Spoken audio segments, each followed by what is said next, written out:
Bismillahirrahmanirrahim. Assalamualaikum warahmatullahi wabarakatuh. Innal hamdalillah nahmaduhu wa nasta'inuhu wa nastaghfiruhu wa nastahdihi wa natubu ilaih. Na'udzu billahi min shururi anfusina wa min sayyiati a'malina. Innahu may yahdihillahu fala mudilla lahu wa yudlilhu falan tajida lahu waliyyan mursyida. Asyhadu an la ilaha illallah wahdahu la syarika lah wa asyhadu anna Muhammadan abduhu wa rasuluh.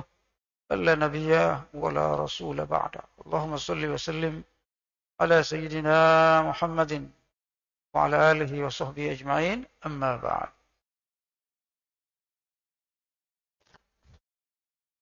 Bapak, Ibu-ibu jamaah Zuhur Masjid Salahuddin yang dirahmati Allah Subhanahu wa taala. Alhamdulillah kita bersyukur pada siang hari ini kita terus diberikan kesehatan dan keafiatan oleh Allah Subhanahu wa taala. Juga kita diberi izin oleh Allah untuk beribadah, diberi izin oleh Allah untuk taat, diberi izin oleh Allah Subhanahu wa taala untuk ngaji, untuk belajar, untuk menguatkan iman dan ilmu kita. Semoga Allah SWT terus memberikan nikmat dan izin ini insyaallah kepada kita semuanya. Salawat dan salam atas Rasulullah Muhammad sallallahu alaihi wasallam serta para sahabat, keluarganya dan kita semua umatnya yang selalu istiqomah terhadap Islam ila yaumil qiyamah. Bapak Ibu sekalian, tema kita hari ini adalah fikih ikhtilaf dalam masalah ibadah. Materi ini biasanya menjadi mata kuliah di beberapa universitas di Timur Tengah maupun di Indonesia, khususnya bagi mereka yang mendalami syariah, mendalami usul fikih, mendalami fikih, mendalami ilmu 4 mazhab, mendalami istinbat dalil, memahami dalil Al-Quran maupun As-Sunnah. Pada pertemuan pertama ini saya meringkas materi ini dalam beberapa slide sehingga kita memiliki gambaran apa maksud ilmu ini, apa kandungan ilmu ini seperti apa, manfaatnya seperti apa. Bapak Ibu sekalian, fikih ikhtilaf ini terdiri dari 2 kata, yaitu fikih dan ikhtilaf. Fikih sering kita dengar, ya, salah satu ilmu yang paling penting dalam agama Islam, salah satu ilmu yang sudah muncul pada abad kedua Hijriah.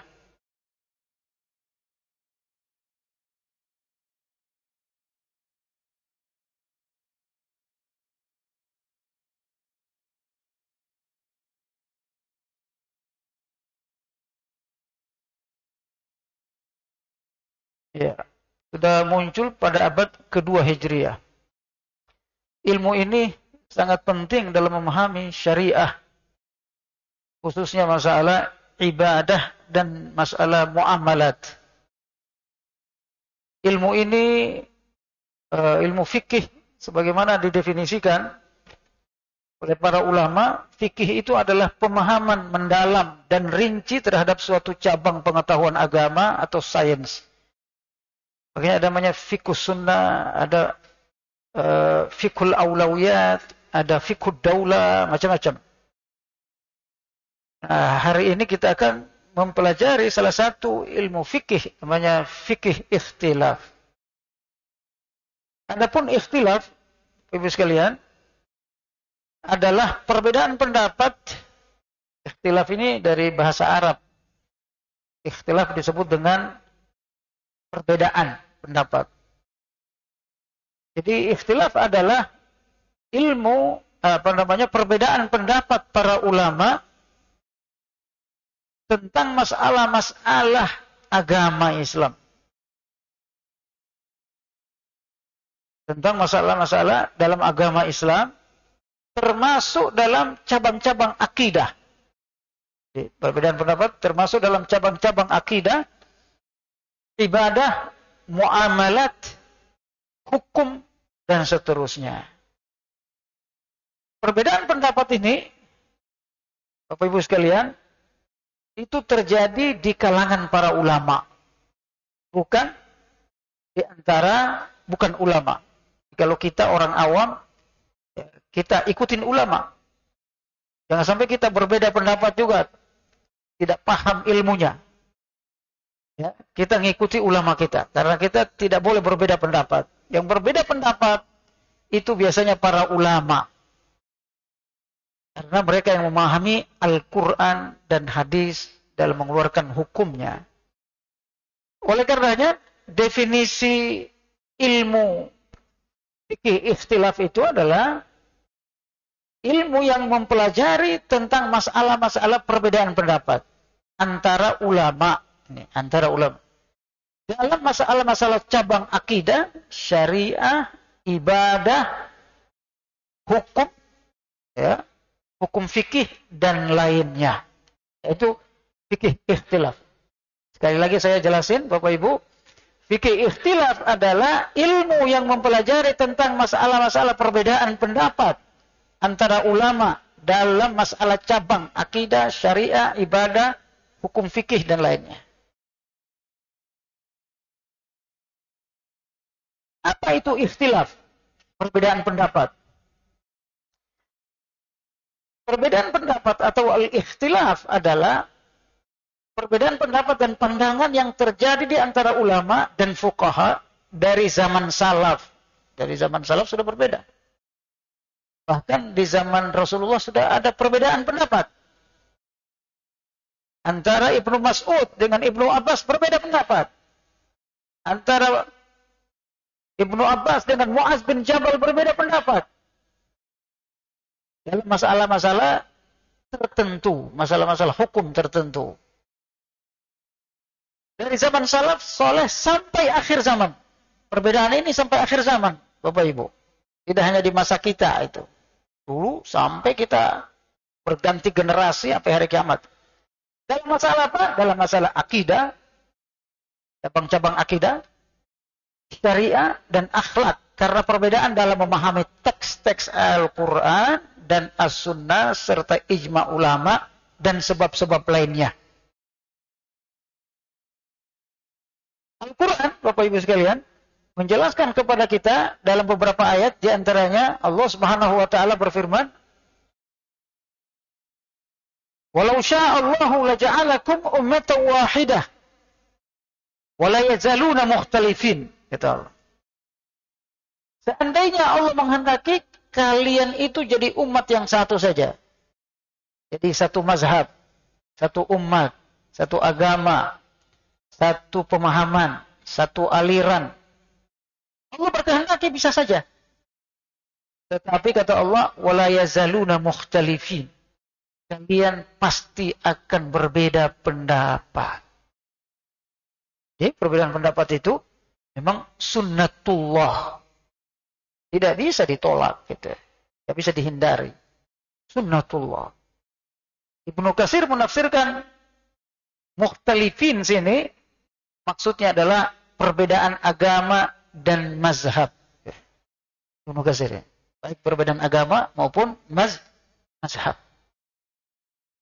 Jadi ada orang yang bilang, Ustaz, kenapa harus ada 4 mazhab? Kenapa enggak pakai mazhab sahabat saja? Itu ya. Jadi harus dijelaskan. Orang yang bertanya seperti ini harus dijelaskan. Di antara sebab perbedaan, sebab munculnya mazhab, Bapak Ibu, di antara sebab. Pertama, karena hadis-hadis Nabi As-Sunnah itu ditulis setelah 200 tahun Nabi wafat. 200 tahun Nabi wafat. Itu di zaman Abdul Aziz, Umar bin Abdul Aziz. Sehingga terjadi perbedaan pendapat. Ini ada hadisnya enggak? Ini ada hadisnya. Orang belum ada hadis zaman itu. Bukan beda dengan zaman kita, udah ada Bukhari, Muslim. Enak, tinggal rujuk. Ada PDF-nya lagi, ada digitalnya lagi. Dulu enggak. Ini ada enggak pendapatnya? Cari hadisnya bertahun-tahun baru dapat. Pertama. Yang kedua, di antara munculnya mazhab, tidak semua orang mampu memahami Al-Quran dan hadis sesuai dengan maksud Allah dan maksud Rasulullah. Sehingga orang-orang ulama besar saja seperti Maliki, Syafi'i, Hambali, Hanafi, Al-Auza'i, Sufyan Ats-Tsauri, Daud Az-Zahiri, dan seterusnya. Itu yang mampu. Lalu kemudian para ulama, para umat Islam, merujuk kepada ulama-ulama itu. Muncullah mazhab. Yang ketiga, kenapa harus muncul mazhab? Karena yang tadi ditanyakan, kenapa nggak ikut mazhab Abu Bakar, Umar, Utsman? Karena Abu Bakar, Utsman, Ali bin Abi Thalib radhiyallahu anhum ajmain nggak nulis buku, nggak nulis hadis, Pak. Nggak nulis pandangan-pandangannya, nggak nulis mazhabnya. Mazhab itu dari tulisan, dari kitabnya, Bapak Ibu. Ya, jangan sampai kita gagal paham. Coba kalau ada Abu Bakar ketika jadi khalifah langsung nulis kitab tentang pemahaman detail tentang ibadah, tentang muamalah, tentang hukum tertentu. Mungkin ada mazhabnya, tapi yang nulis itu awal abad kedua Hijriyah. Yang pertama kali ada Imam Abu Hanifah, dia nulis, namanya Fiqhul Akbar. Beliau nulis itu. Sehingga dirujuk tuh. Jadi begitu Bapak Ibu sekalian. Kenapa muncul mazhab? Nanti mungkin akan kita diskusikan. Berikutnya, ruang lingkup fikih ikhtilaf. Apa saja yang dikenai perbedaan pendapat itu? Yang mengalami perbedaan pendapat itu apa saja dalam Islam? Pertama, cabang akidah. Oh, akidah bisa berbeda pendapat ya. Cabangnya bisa berbeda, Bapak Ibu. Contoh, ada namanya akidah rububiyah, akidah uluhiyah, akidah sifat wal asma. Itu ijtihad. Lahirnya istilah itu abad ketiga Hijriyah. Kita pakai dalam masalah akidah. Sementara mazhab lain nggak pakai tiga itu, nggak ada rububiyah uluhiyah, si asma wa sifat, langsung aja ke Quran. Ya, Bapak Ibu. Jadi ternyata ada perbedaan pendapat dalam masalah cabang akidah, tapi usulul akidah, pokok akidah tidak berbeda pendapat. Seperti Allah itu esa atau tidak, pasti esa, nggak ada perbedaan pendapat.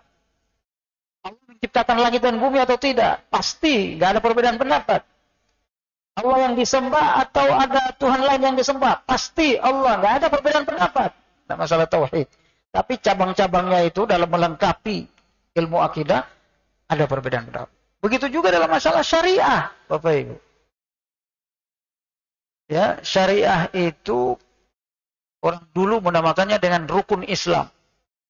Apa itu? Syahadat, sholat, puasa, zakat.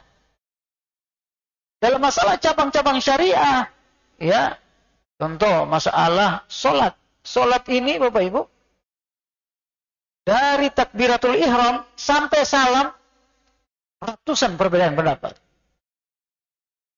Apakah takbirnya begini, gini, atau begini?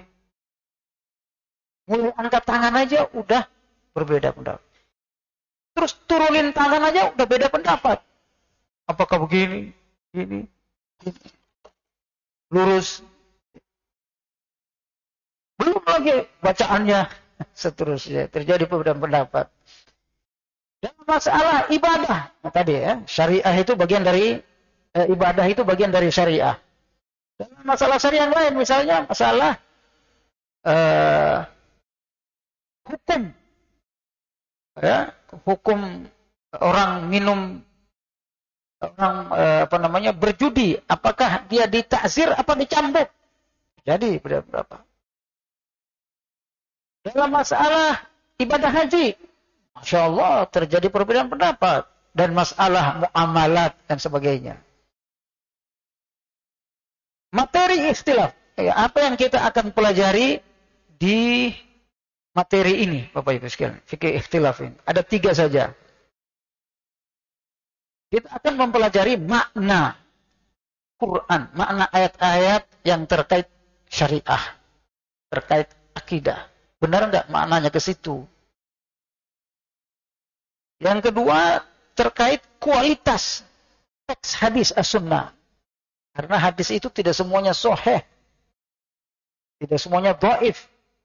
Tidak semuanya maudhu. Tidak semuanya hasan dan seterusnya. Dia bermacam-macam kualitasnya.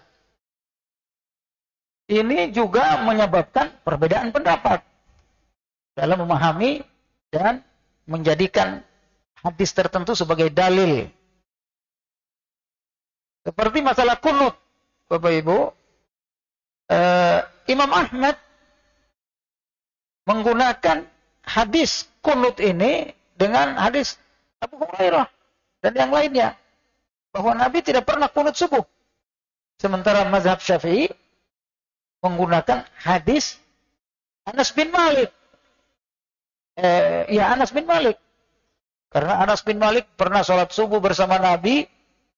Nabi angkat tangan kunut, ya, rakaat kedua subuh, qanatan yasiran, kunut yang singkat.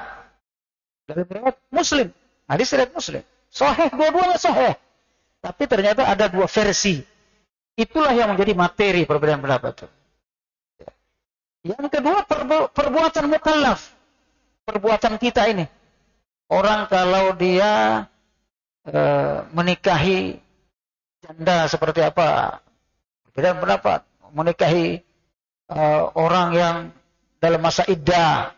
Perbuatan kita. Kita ini kalau mengambil pajak, apakah ini dibolehkan atau tidak dalam agama Islam? Perbuatan kita. Bapak sekalian. Yang ketiga, dalil-dalil yang diperselisihkan oleh ulama. Tadi seperti di nomor 1, ada dalil-dalil yang diperselisihkan, lalu kemudian dibahas, ya, mana yang lebih kuat, mana yang lebih rajih, dan seterusnya. Karakteristik mazhab fikih. Bapak Ibu sekalian, saya sebutkan tadi, kenapa ada mazhab muncul, ada beberapa alasan tadi ya. Di antaranya karena sahabat Nabi nggak nulis. Yang nulis itu abad kedua Hijriah. Gak nulis hukum, gak nulis fikih, ya, gak nulis ibadah, fikih ibadah, gak. Sehingga tidak ada warisannya. Mereka hanya mewariskan Al-Quran dan Sunnah. Sementara Al-Quran dan Sunnah itu sifatnya global, tidak rinci. Ya, Bapak Ibu. Hadis yang merinci. Hadis juga ternyata bermakna global. Tidak bisa dipahami di zaman kita secara rinci. Apalagi Islam sudah merambah ke negeri-negeri ajam yang bukan Arab. Sehingga perlu penjelasan-penjelasan itu. Nah, ada 4 mazhab yang muncul, mengerucut. Sebenarnya ada 12 mazhab. Lalu mengerucut menjadi 8. Lalu mengerucut jadi 6. Nah, ada 2, yang satu Daud Az-Zahiri yang agak ekstrim. Dia memahami nas teks Al-Quran hadis itu secara tekstual. Namanya Zahiri. Yang kedua Ja'far, mazhab Ja'fari. Ini yang dipegang oleh Syiah. Nah, adapun Ahlus Sunnah menyepakati 4 mazhab. Namanya mazhab Hanafi, mazhab Maliki, mazhab Syafi'i, dan mazhab Hambali. Ciri 4 mazhab ini secara singkat seperti ini, Bapak Ibu. Mazhab Hanafi cenderung pada ahlur ra'yi. Apa itu ahlur ra'yi? Mengandalkan pandangan fikihnya, ijtihadnya dengan logika. berdasarkan Al-Quran tentunya dengan Al-Quran, hadis. Kenapa? Karena karena beliau ini lahir tahun 80 sekian Hijriah. Wafat tahun 100 tahun 100 Hijriah kalau nggak salah. Sehingga hadis belum dibukukan, Pak. Jadi beliau nyari sendiri hadis. Maka lebih mengandalkan logika, pemahaman, akal sehat dalam memahami Al-Quran. Tentunya sesuai dengan paham yang diberikan oleh para sahabat dan para tabi'in. Lalu kemudian muncul Maliki. Di mazhab Maliki ini sudah dibukukan hadis. Sudah dikumpulin hadis. Makanya gurunya Imam Malik ada namanya Shihabuddin. Ya, Az-Zuhri. Shihabuddin Az-Zuhri ini mengumpulkan hadis sekitar tahun 80-an Hijriah. Diperintah oleh Umar bin Abdul Aziz. Makanya kemudian dikumpul tapi belum diseleksi hadisnya. Yang menyeleksi pertama kali, mengumpulkan pertama kali jadi buku namanya Imam Malik bin Anas. Makanya beliau menjadi ahli hadis mazhabnya. Lalu kemudian Syafi'i. Nah, Syafi'i ini karena dia mengalami mazhab Abu Hanifah, mengalami mazhab Maliki, ahli hadis, beliau menggabungkan.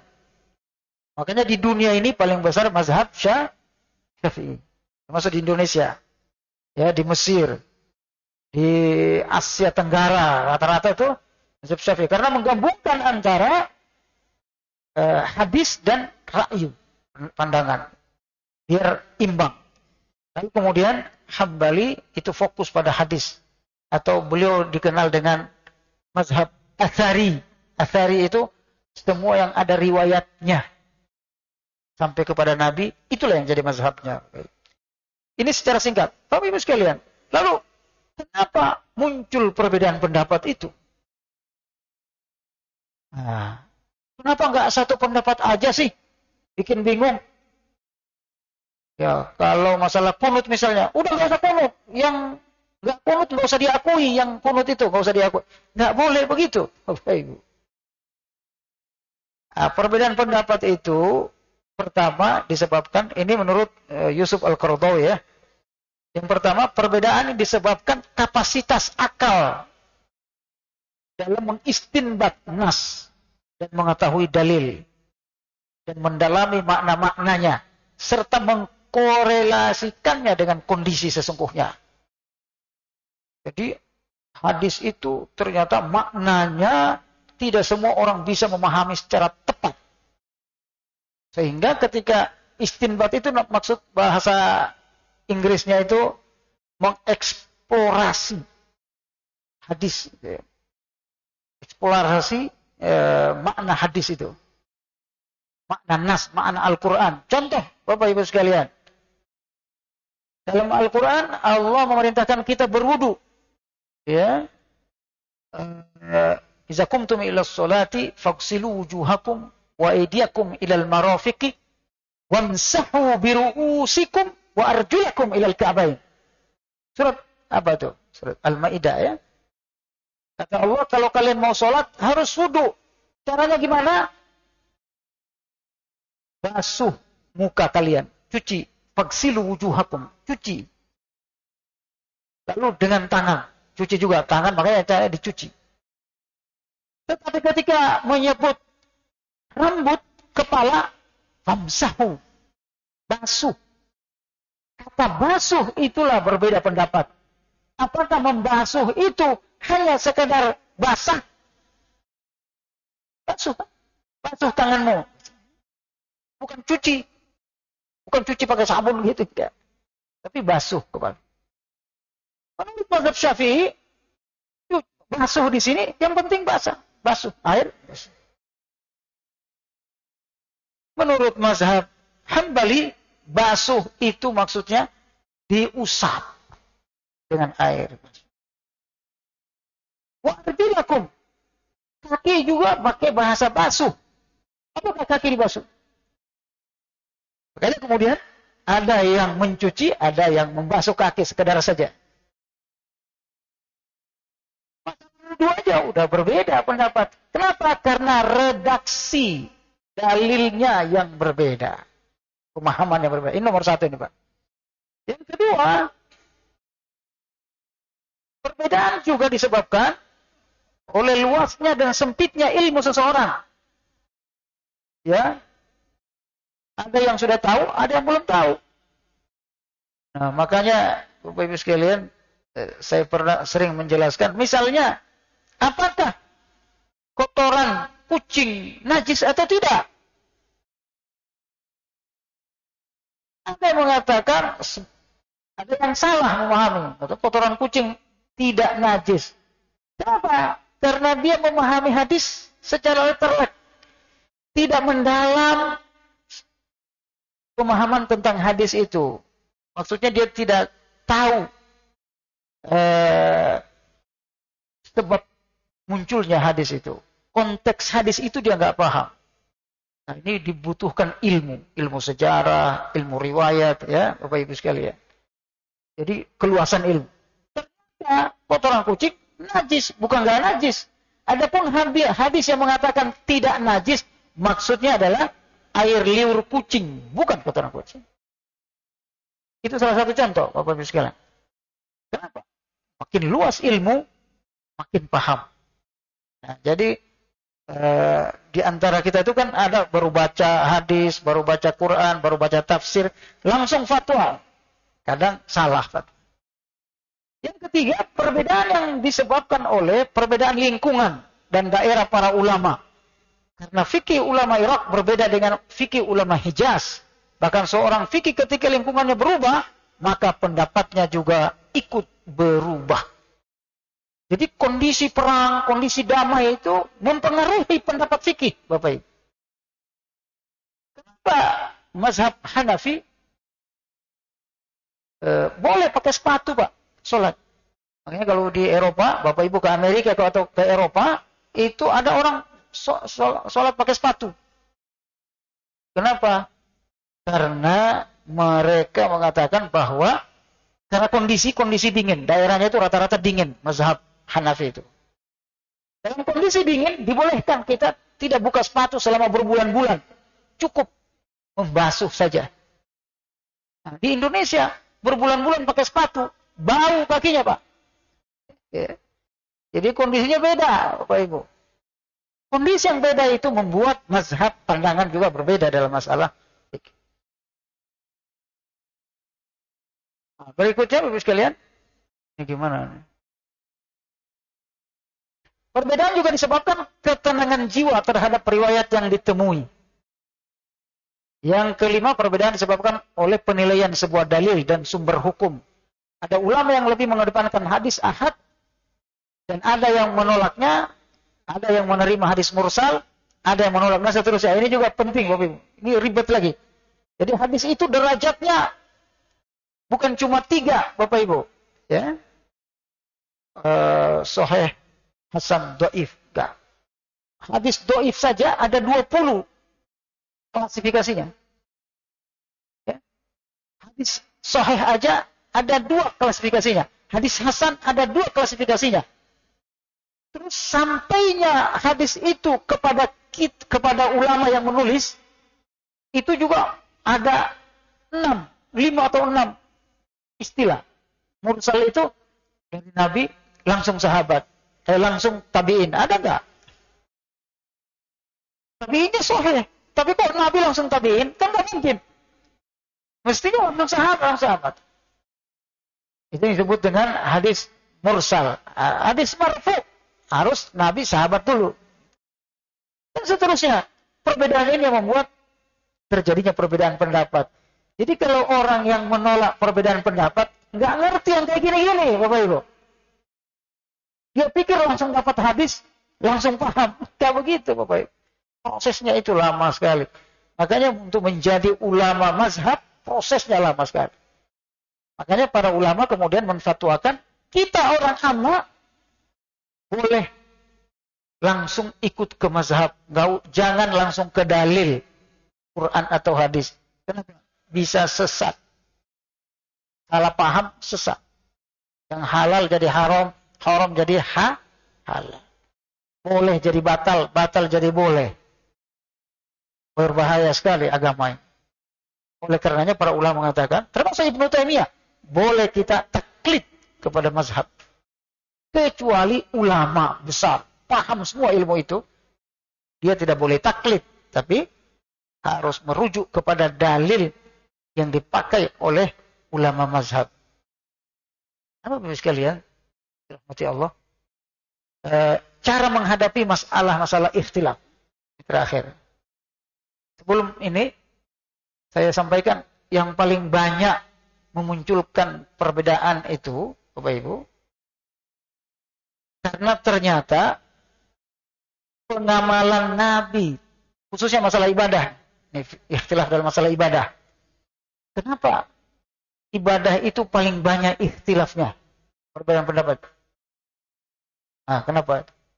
Ternyata Bapak Ibu, karena Nabi, versi Nabi beribadah itu juga beda-beda. Ketika sahabat menyorot, meriwayatkan, melihat ibadah Nabi, beda-beda. Contoh, Bapak Ibu. Masalah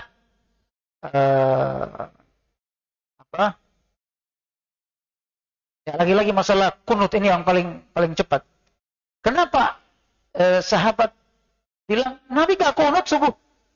Sahabat yang lain, Nabi kunut. Karena Nabi ternyata kadang kunut, kadang enggak. Tahu ya, sekalian ya? Bagaimana cara maksain satu pendapat? Nggak mungkin. Orang Nabi melakukan itu juga. Banyak sekali contoh seperti ini, Bapak Ibu sekalian. Contoh yang lain, Rasulullah SAW, masalah sholat tarawih, ya. Kata Aisyah, dia 11 rakaat aja. Kata sahabat yang lain, enggak. Nabi pernah sholat sama saya 20 lebih. Ketiga. Yang paling banyak itu masalah bacaan sholat. Allahu Akbar. Nabi itu kalau baca doa iftitah yang saya dengar itu inna sholati wa nusuki wa mahyaya wa mati. Sahabat yang lain ngomong, enggak. Yang saya dengar, saya sholat di sampingnya, Nabi itu baca Allahumma ba'id baini baina khataya kama ba'adta bainal masyriq. Dan seterusnya. Sampai tahiyat. Goyang-goyang gini. Ya. Dan sahabat yang lain mengatakan Nabi kalau sholat digerakkan. Gerakannya gimana?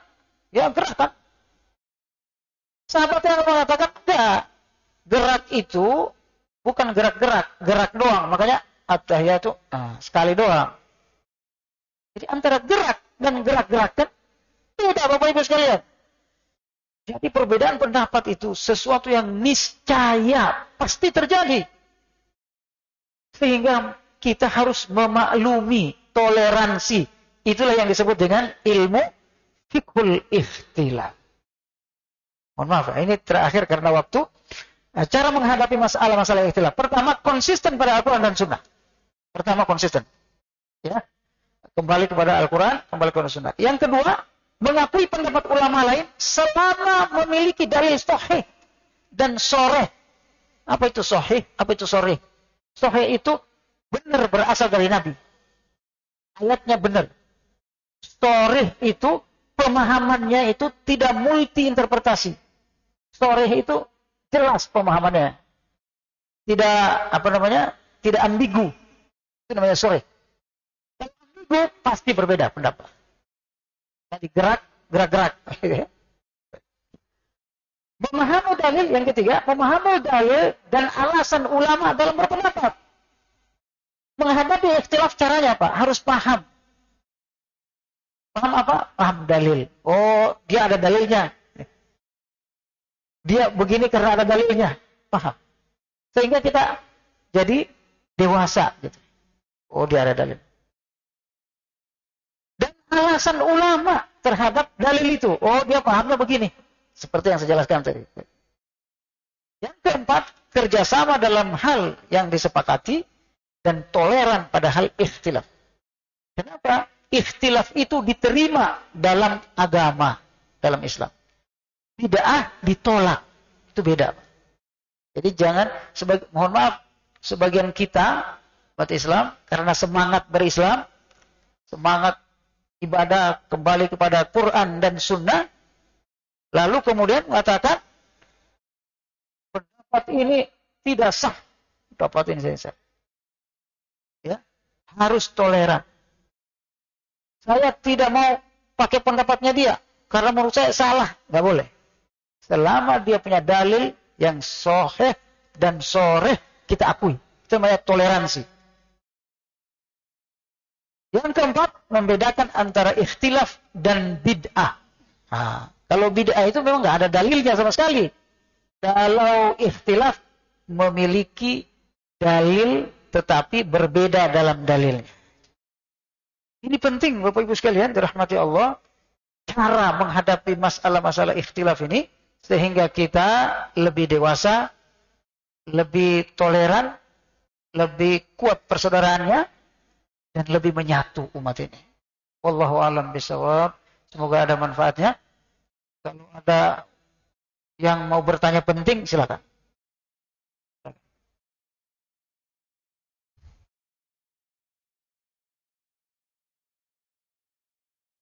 Ya.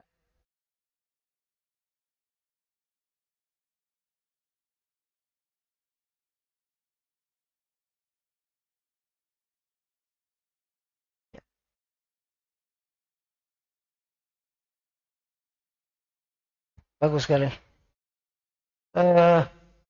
Walaupun saya ngaji, pasti masih terbatas, ya, belum bisa sampai pada orang yang bisa kembali ke Al-Quran dan hadis langsung untuk memahaminya secara tepat seperti para imam mazhab. Nah, apakah kalau saya memilih mazhab, milih mazhab apa? Cara memilih mazhab adalah tahu dulu. Tadi makanya saya sampaikan secara ringkas 4 mazhab itu. Pertama, ikuti 4 mazhab dulu yang diakui oleh Ahlus Sunnah wal Jamaah. Karena kita sudah jelas, kita adalah Ahlus Sunnah. Selain Ahlus Sunnah, tidak dijamin masuk surga. Mazhab Ahlus Sunnah ada 4. Itu ya langkah pertama. Langkah yang kedua, pilih mazhab yang dalilnya jelas, kuat, pas. Nah, kayak mazhab Syafi'i. Kenapa mazhab Syafi'i itu paling banyak dipakai di Indonesia? Karena mazhab Syafi'i itu pas dengan orang Indonesia. Wudu 3 kali, ya, dan seterusnya. Karena Indonesia itu banyak air. Beda dengan Timur Tengah, sedikit air. Kalau wudunya seperti mazhab Syafi'i, kurang air. Yang berikutnya mazhab Syafi'i itu, Bapak-Ibu sekalian, dia ketat dalam masalah hijab. Masalah hijab Syafi'i itu ketat sekali. Sehingga dia tidak mewajibkan perempuan sholat di masjid. Karena terjadi fitnah. Indonesia itu lebih banyak perempuan daripada laki-laki. Indonesia aja sudah pakai mazhab Syafi'i, masih banyak orang pacaran, masih banyak orang campur aduk laki perempuan. Yang ketiga, mazhab Syafi'i itu Bapak-Ibu sekalian, dia mazhab yang paling moderat. Moderat itu imbang, tengah. Karena dia menggunakan ahlu hadis juga menggunakan rasio.